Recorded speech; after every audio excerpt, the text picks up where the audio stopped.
Puis il disait que si, ça c'est leur projection, il dit si les taxes foncières sont éliminées, la valeur des maisons pourrait bondir de 6 d'une shot. Ça serait quand le meilleur moment pour acheter un immobilier en Floride? Est-ce que ça serait maintenant ou j'attendrais, mettons, à cet été?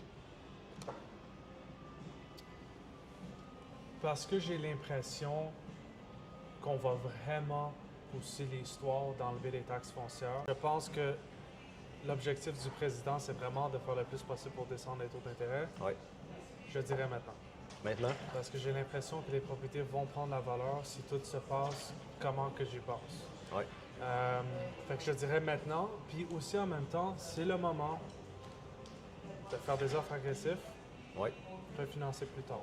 Oui, les taux sont encore dans les hauts 5, bas 6 pour les banques, ou mettons presque 7 même au-delà de 7 mais on doit se dire toujours qu'il y a beaucoup moins d'acheteurs quand les taux sont élevés comme ça. Puis il disait que si, ça c'est leur projection, il dit si les taxes foncières sont éliminées, la valeur des maisons pourrait bondir de 6 d'une shot.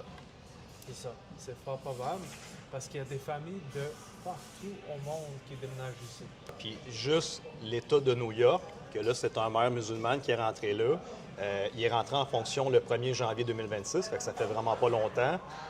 Qui a déjà parlé qu'il voulait prendre, l'État veut prendre la propriété des gens. Ils veulent rajouter des taxes partout.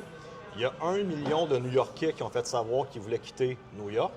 Fait que le temps qu'ils mettent leur maison à vendre, que là, ils passent sur le closing, qu'ils passent chez le notaire, qu'ils achètent leur maison en Floride, mais dans la prochaine année, il va y avoir une autre méchante grosse vague de New York qui s'en vient ici.